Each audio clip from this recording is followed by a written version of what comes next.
दो तरह की यहाँ माइथोलॉजी प्रचलित है कि साहब इस सृष्टि के बारे में। एक जिसके आधार पर ब्राह्मण समाज को लांछित किया जाता है वो माइथोलॉजी है कि साहब ब्रह्मा जी ने, ब्रह्मा विष्णु महेश 3 देवता हैं, और ब्रह्मा जी ने सृष्टि का निर्माण किया। यानी जो इस सृष्टि में जितने भी लोग आए वो ब्रह्मा जी के द्वारा बनाए हुए आए। बाद में फिर हम आपके, उन्होंने ऐसा सिस्टम कर दिया, मैथुन सृष्टि हो गई, हम आप उस ब्रह्मा जी के कार्य को आगे बढ़ाने लगे। तो यदि ब्रह्मा जी ने इस सृष्टि की रचना की है तो सभी ब्रह्मा जी के बच्चे होंगे। और ब्रह्मा जी को यदि आप ब्राह्मण वर्ण में रख लो, क्योंकि आजकल देवताओं को वर्ण और जाति में रखने का इस समय प्रचलन चल पड़ा है, तो अगर मान लीजिए कि ब्रह्मा जी को आप ब्राह्मण वर्ण में रख लो तो सभी ब्राह्मण हैं। बीच में परिवर्तन कैसे आया? एक श्लोक है जिससे बड़ा कंफ्यूजन पैदा होता है। वो ऋग्वेद का श्लोक है और उसमें ब्राह्मणों मुखपासेत बाहुराजन्या कृता। कभी कभी आचार्य लोग भी हमारी इसकी व्याख्या वैसे कह देते हैं कि ब्राह्मण मुख से पैदा हुआ, क्षत्रिय हाथ से पैदा हुआ, वैश्य पेट से पैदा हुआ और शूद्र पैर से पैदा हुआ। ना, ऐसे कैसे होता है? मैं अभी चर्चा कर रहा था कि आज की जो जनरेशन है ये मस्तिष्क प्रधान है। इसके मस्तिष्क को आपको संतुष्ट करना पड़ेगा, तब आप उसको अपने रास्ते पे चला सकते हैं। एक तो आपको एग्जाम्पल पुट अप करना पड़ेगा, आप स्वयं प्रातः जगिए सूर्योदय से पूर्व। यानी जो जो आप बच्चों को सिखाना चाहते हैं पहले आप उसको स्वयं अमल में लाइए। नंबर 1, नहीं बच्चे नहीं सीखेंगे जब तक आपके कंट्रोल में, आपकी नजर के सामने हो सकता सीखे हुए दिखाई दे, अन्यथा बिल्कुल नहीं सीखेंगे। और दूसरा, उनके मस्तिष्क को संतुष्ट करिए। जो यहाँ बुजुर्ग लोग हैं वो ये है कि पिताजी ने जो कह दिया तो बात फिर उस पर कुछ करने नहीं, जो बोल दिया तो बोल दिया। माँ ने कह दिया कि राम बन जाना है तो जाना है, बात खत्म हो गई। फिर और कोई नानुच नहीं है, कोई तर्क नहीं करना है। क्यों जाऊंगा, वचन पिताजी ने दिया है तो पिताजी से निपटो आप। मैं कौन, मुझे आप कौन होती है भेजने वाली? पिताजी मेरे बारे में कैसे डिसीजन ले सकते हैं? आज तो पिताजी लोग बच्चों की शादी के बारे में डिसीजन नहीं ले सकते। लेकिन जो हमारी परंपरा थी, जो हमारे संस्कार थे, तो वो युग जो था हृदय प्रधान था। हमारे माता पिता ने, हमारे आचार्यों ने, हमारे बुजुर्गों ने, जो हमारे ऋषि मुनियों ने, जो वाकई हमारे पूर्वज थे, जिन्होंने ग्रंथों में लिख दिया है। माता पिता वाणी से हमको बताते हैं, ग्रंथ हमको ये बताते हैं कि जो पूर्वज हमारे नहीं रहे, हमारे आपके कल्याण के लिए उन्होंने कुछ बातें लिख करके वो रख गए हैं। क्योंकि कोई रॉयल्टी नहीं ले रहे। किसी पुराण या किसी वेद की रॉयल्टी किसी ब्राह्मण के घर में जा रही है क्या? नहीं जा रही ना। तो निश्चित रूप से निस्वार्थ भाव से, और उसमें तो ये भी नहीं आपको मिलेगा कि किसने लिखे। हजारों हजार ग्रंथ ऐसे हैं जिसमें यह भी नहीं मिलेगा कि किसने लिखे। तो शुद्ध समाज के हित के लिए बातें उन ग्रंथों में लाई गई। तो हम चर्चा कर रहे थे कि जो मैथोलॉजी है जिसके आधार पर ब्राह्मण को लांछित किया जाता है वो इसी आधार पर लांछित, तो सभी ब्राह्मण है। और वास्तव में इंसान जैसे पैदा होता है वैसे ही पैदा होता है। इस श्लोक का तात्पर्य सिर्फ ये था कि जो मुख प्रधान लोग थे, जिनकी जीविका का साधन वाणी थी, डिलीवरी ऑफ डायलॉग्स जिनके अच्छे थे, वो ब्राह्मण कहलाए। ब्राह्मणों मुख मासी, मुख से अपनी जीविका चलाने वाला व्यक्ति ब्राह्मण कहलाए। मुख से कैसे चलाएंगे? आप अध्यापन करेंगे, पढ़ाएंगे, आप मंत्रोच्चारण करेंगे, आप व्यासपीठ में बैठ के प्रवचन करेंगे, आप धर्म की जानकारी देंगे, कर्मकांड कराएंगे। वो जो भी ये काम कराएगा वो ब्राह्मण हो गए। जो शक्ति के बल पर कार्य करना चाहेगा, जीविका उपार्जित करना चाहेगा ताकत के बल पर, भाई जो कुली पोर्शन को कहते हैं, बहुत लोगों को नहीं पता होगा। तो जो कुली होते थे, जो स्टेशन में होते हैं, वो चूंकि यहाँ लाद के पहले सामान चलते थे तो इसलिए उनका नाम कुली पड़ गया। क्योंकि वो कूल्हे से, ये कूल्हा बोलते हैं ना इसको, तो कूल्हे का सहारा लेकर के अपनी जीविका चला देते तो कुली हो गए। तो जिन्होंने इससे जीविका चलाना शुरू किया बल से, वो क्षत्रिय कहलाने लगे। उनको समाज में व्यवस्था बनाने के लिए ये सौंप दिया कि भाई आप रक्षण का कार्य करोगे, क्योंकि मजबूत हो, ठीक हो तुम। भाई ब्लड की जरूरत पड़ेगी तो किसी दुबले पतले आदमी डॉक्टर ब्लड नहीं लेगा ना, जो स्वस्थ होगा, युवा होगा, उसका लेगा। वैसे समाज ऐसा था कि आदान प्रदान भी, भाई हर चीज तो हर जगह उत्पादन हो नहीं सकता। तो कुछ लोगों ने कहा साहब हम ये काम करेंगे, रुचि के अनुसार काम चुना गया, रुचि के अनुसार काम चुना गया। लोगों ने रुचि, जो उनमें गुण था, उन्होंने स्वाभाविक रूप से कार्य को चुन लिया। हमारे आपके बच्चे में भी हम लोग ऐसे तो कार्य चुनते हैं। अगर बच्चे फिजिक्स मैथ वगैरह अच्छी है तो सोचते हैं उसको बीटेक करा दे, कमजोर है तो बायो कराना चाहते हैं उसको, जो और है तो बीबीए और ढेर सारी चीजें, कुछ नहीं दुकानदारी करा देते, नहीं कुछ नहीं करेगा नेतागिरी करा देते। यानी जो क्वालिटी उसमें होगी उसी अनुसार आज भी तो हम बांटते हैं।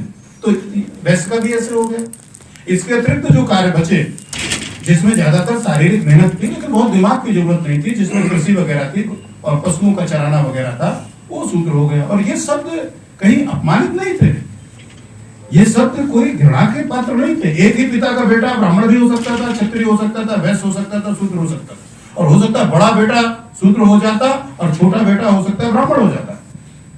जैसे अभी अपने आप ही हो सकता है बड़ा बेटा आपका IAS हो जाए या और बड़ा मंत्री हो जाए, और छोटा बेटा हो सकता है चपरासी रह जाए। अब तो इतने होते ही नहीं, लेकिन अब ढेर सारे होते तो ऐसे ही होता, जरूरी तो है नहीं सब बच्चे एक जैसे हो जाते। तो लेकिन दिक्कत यह है कि ये सारी चीजें आप अपनी नॉलेज के लिए, अपने आत्मबल के लिए, अपने आत्मसंतोष के लिए, अपने को संतुष्ट करने के लिए कि वाकई हमारे पूर्वजों ने कभी समाज को उत्पीड़न नहीं किया, कभी किसी के साथ अन्याय नहीं किया, ये आप अपने लिए तो कर सकते हैं। लेकिन शेष समाज आपकी बात सुनने को तैयार नहीं है, न सुनेगा, क्योंकि पता उसे भी सब है, वो सत्य को जानना ही नहीं चाहता है।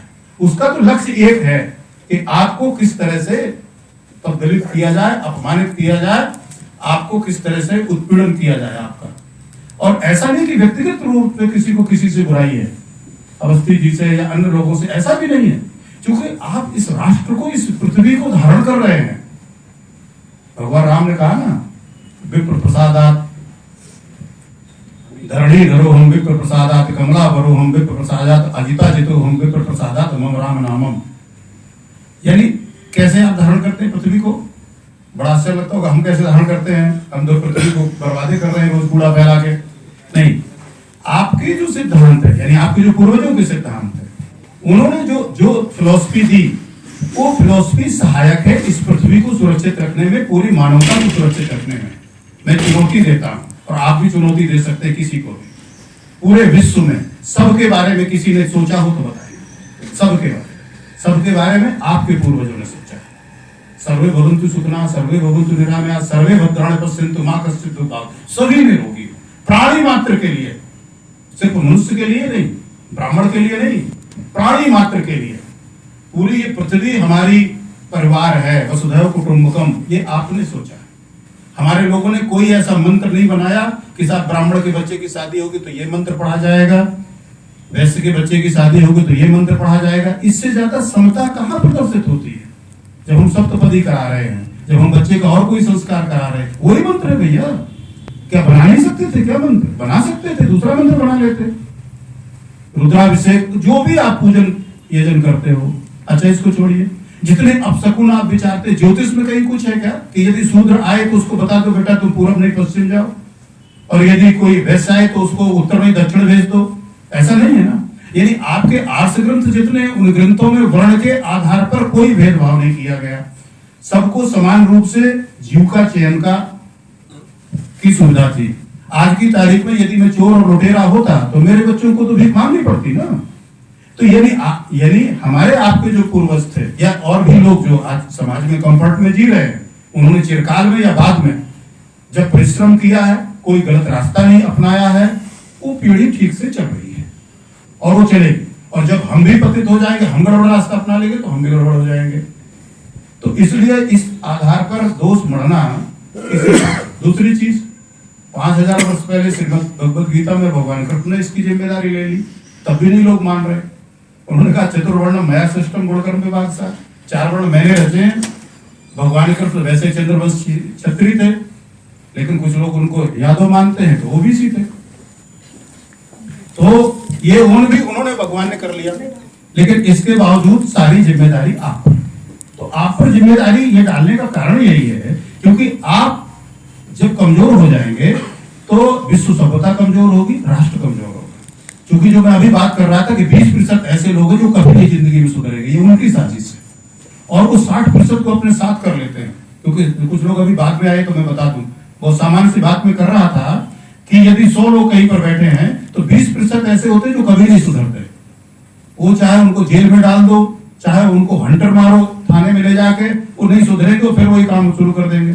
और 20% करीब ऐसे होते हैं जो कभी बिगड़ते नहीं है, भूखों मर जाएंगे लेकिन कोई गलत काम नहीं करेंगे, परिश्रम से ही करेंगे, आपका सोना हीरे जवाहरात रखे रहेंगे, छुएंगे नहीं, कभी गलत शब्द नहीं बोलेंगे, किसी पर बुरी नजर नहीं डालेंगे। यानी 15-20% ऐसे लोग। लेकिन जो 60% होते हैं वो फ्लक्चुएट करते हैं कि आपने तीसरी लाइन में ओवरटेक करके गाड़ी की और उसने देखा कि ये तो निकल गया तो फिर वो भी निकलना शुरू कर देगा।